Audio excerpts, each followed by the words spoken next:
right? Who loses because you quit? Think about that. Think about that. Who loses because you quit?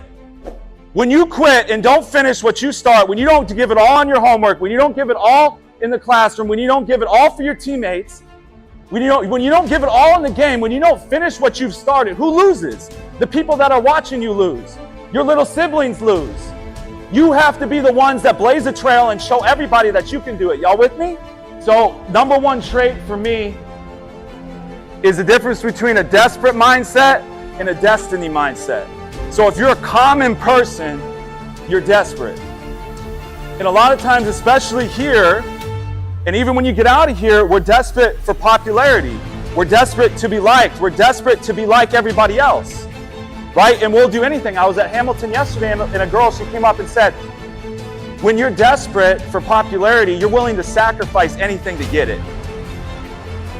That's what a common person does. They would sacrifice their morals. They would sacrifice who they are inside. They would sacrifice a lot of different things about themselves to try to be liked. Now, if you want to be uncommon, you got to be destiny focused. There is a path in place on your life that nobody else has. There is a destiny for you that nobody else can see. So if you want to be uncommon, if you want to be an uncommon leader, if you know that there is worth and value oozing from your veins, you know that if I follow my destiny, I can impact so many lives. I can change so many hearts because of the way that I operate. And that's what you got to focus on. What is my destiny? What is my unique calling within me? What is my unique song? That giraffe don't dance to everybody's song, but it dances to its song. What is living inside of you that makes you jump? Figure out what that is, and you'll be more destiny focused. Number two is if you're common, you're going to blend in. But if you're uncommon, you're going to stand out. I chose this picture because this is an uncommon person. You walk around today, 99% of people do not look like him. They don't. 99% of people aren't diligent, aren't disciplined, don't have the best habits to get to where they really want to go in life. Right? Whether this is your goal, this doesn't have to be your goal. It doesn't have to be a physique thing, but it could be an academic thing. It could be a philanthropic thing. It could be serving the homeless type of thing. Whatever it is that you want to do, you got to figure out a way. How am I going to be uncommon? Because here's what happens. When you're this disciplined in life, you do some uncommon things. You don't eat fast food. You bring your meals to school. You pre-plan everything. And people look at you a little funny. They go, man, that guy's a little weird. That cat's a little weird. How come on Friday night he's not at the party with everybody else? He's training in the gym. That's what an uncommon person would do. And it would be common, right, to do what everybody else is doing. But who can you impact with the skills that you have? This isn't just for you. Number three, to go from common to uncommon. You're ego-driven if you're common, right? Especially today. You know, I talked to my buddy Ty at the University of Minnesota. I just got done speaking for the Gophers a couple weeks ago. And I was up there and he was telling me, you know, recruiting's getting more and more difficult. You know, everything seems to be about the person's name on the back instead of the name on the front, right? It's ego-driven. Like, I understand, like, you have a personal brand to promote and protect, but also when you put the jersey on here, you're playing for Perry. You're serving Perry. Perry isn't serving you. And when you get to the Division I level, when you go to the next level in life, whatever that is, you're there to serve them. They're not there to serve you. So it's flipping that mindset. What can I do for them? D. Wade right here, he says, uh-oh, LeBron, you take that ball. You take the rock. He throws the alley-oop.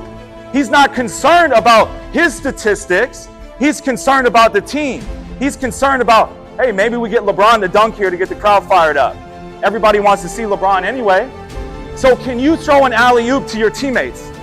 Can you throw the alley-oop to everybody around you, to your siblings? Can you make somebody else look better? Y'all with me on that one? Yeah. Okay, two more. Number four. Ooh, it's a big deal right here. Common is selfish. Common is I want the glory. Common is how can we promote myself? How can I get the limelight? How can I be the one? And we're selfish. We say, hey, freshman, you pick up the balls. I've been here for 4 years, you pick up the stuff.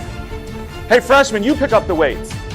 Because I've been here longer makes me entitled, right? What if we flipped that mindset and said, we're going to serve? Tony Dungy, unbelievable coach, was with the Buccaneers, got fired, then he got to the Colts, and he had a guy named Peyton Manning, right? Hall of Fame quarterback. And the first thing that he did when he got there, because the Buccaneers gave up on him, and now he's with the Colts, he said before they won the Super Bowl, we changed everything. We changed everything. He said the only thing we're doing this year is serving. We have one word this year. Not 2, 3, 4, 5. We have one word. And it was the first time in his career he had narrowed down the entire season to doing one thing. And the entire year was about service and being a servant. You get off the bus, you be a servant. You show up to the airport in your private jet, how can you be a servant to the people that are serving you? Right? You got the basketballs that go all over the gym, how can you be a servant and help out the referee? How can you be a servant in the classroom? When you see somebody that doesn't look like you, that has a different hair color as you, that obviously is struggling, can you go up to them and serve them? Can you go up to them and start a conversation with them and make them feel known? That's how you become uncommon, because most people aren't going to do this. And the last one, as we get out of here, and we wrap this up, the last trait is, are you going to meet the minimum standard, or are you going to set the standard? Are you going to meet the minimum expectation, or are you going to set the standard? Most people, they say, what do I got to do to get by? That would be common. What's the minimum GPA that I got to do to get by? But instead, how do you set your own standard? Saying, just because practice ends, I keep going. Just because I'm supposed to do this much in school and get this GPA, how can I get a better one? How can you do this at home? How does it translate to helping your mom and dad with all the chores? Right? Helping, walking the dog, doing all these things. You set the standard of your life, because you will always get what your standard is. You never reach the potential of your goals sometimes, but we always meet our standards. So you got to have an internal temperature and crank that sucker up, because what I believe is that you're an absolute miracle. There's nobody like you. Your temperature needs to be so high because you are worth it. And when you're worth it, you do more. And you figure out a way to help other people, help yourself, and be the best version of yourself, and find your own song and find your own dance. Y'all with me? Yes. Let's get it today, Perry.